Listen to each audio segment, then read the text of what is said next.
Eyewitness News reporter Denise Wong joins us live from the scene in Gadsden County with the very latest. Well, this trailer is located in an area where there are a few homes, but more importantly, it is right next to a power plant. And deputies say that's interesting because in addition to making drugs, the people who lived here were also stealing power. But these numbers don't tell the whole story. City executives also get a bunch of fringe benefits that can really add up. They will be meeting inside the Veterans Building behind me. And as you'll remember, last November, a lot of local veterans were upset when they decided to cancel the parade at the very last minute. Well, they want to guarantee that that doesn't happen again. Officials here say while a few days of this cold is inconvenient for most, for farmers, a week of this is serious business. Well, Angela, today's commission meeting started at 4 o'clock, and commissioners have been discussing everything from deferred compensation to funding Palmer Monroe as a teen center, which I just heard they passed. Well, a lot of us use Google on our computers to search the web. Now Google wants to build its own ultra-high-speed broadband network in select cities.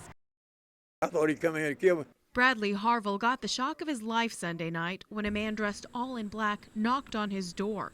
When Harville opened it, He was saying, "Give me your money, all of it. I want your money, all of it." Liberty County Sheriff's deputies say 24-year-old Octavius Barnes shocked Harville with a stun gun and pushed his way into the home. There was a struggle. Then Reached down here in my thing over here and got a pistol I had down there, a .357 Magnum pistol, that I've had for years. And I brought it out there and I shot him. twice. And that finished him up. Harville says he didn't know the man. Friends think his home was targeted because it's attached to his business, a bar called the Slip and Slide. All day they've been coming by to check on him. I was kind of scared for him, but now I guess he can take care of himself. He seems to be doing well.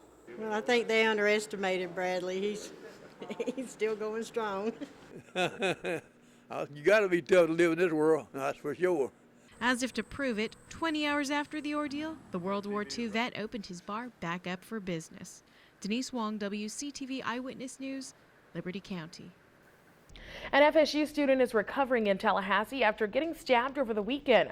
Eyewitness News reporter Denise Wong spoke to the 22-year-old who said it all started Sunday morning when he agreed to give two strangers he thought were fellow students a ride home from the bars. Just wanted to staple my stomach back together. That's Talbot Sutter. He's sitting in a hospital room on a day he should be out celebrating. Craziest birthday I ever had. Last year was a little wild, but this definitely tops it all. Early Sunday morning, the FSU student was leaving Bullwinkle's with his brother and cousin when two strangers asked them for a ride. We say, yeah, we're going that way anyways. We'll drop you off. And they seemed very intoxicated. They drove past the other bars on Tennessee Street. When Sutter missed a turn here off Ocala Road, he says one of the men went berserk and pulled a knife. He starts kicking around. I grabbed his wrist where he had the knife and just was holding it down and was trying to control that knife. I was pretty shocked. I didn't realize I was actually stabbed until I just started feeling like a waterfall of just warm blood just going down my stomach. And I didn't even realize I'd been stabbed in my arm and my back and under my arm. The cops did a great job. They got there basically probably just in the nick of time. Officers arrested 21-year-old Moran Gazvini, now charged with aggravated battery with a deadly weapon. Sutter's 22nd birthday is his most memorable. He says he'll leave the hospital a new man. Just trying to give two kids a ride home. But I used to always pride myself in picking people up and giving them a ride when they need it, but I don't think that will be happening anymore.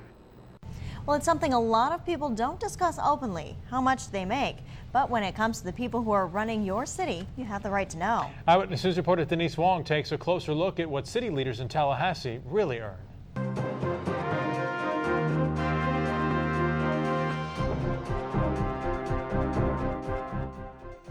From high above downtown Tallahassee, you can see over the city in action.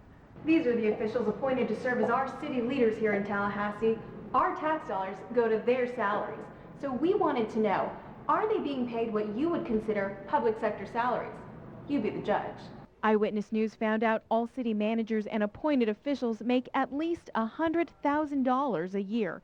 The top three earners, Assistant City Manager Ricardo Fernandez, who makes around $155,000, City Attorney James English makes just over $170,000, and the person who pockets the most, City Manager Anita Favors Thompson, with a salary of more than $204,000. For comparison, The average Leon County resident makes about $38,000 a year. Wow, unbelievable. That's a whole lot of money. As far as a citizen in Tallahassee, it's coming out of the taxpayers' dollars, so I think their pay should be lower.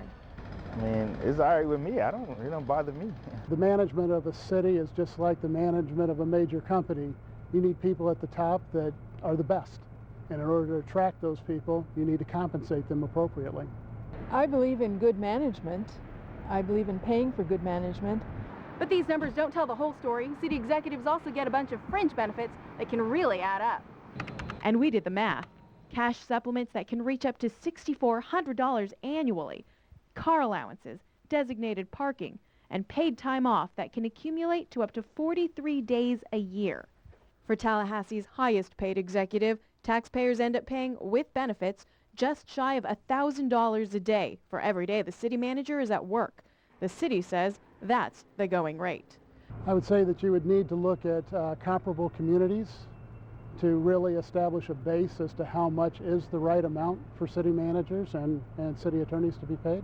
Favors Thompson was unavailable for an on-camera interview, but told me by phone she doesn't think $200,000 is a lot of money. Denise Wong, WCTV Eyewitness News, Tallahassee. Now, one important point from the story: the city has cut back because of the economy, and no executive received a raise last year.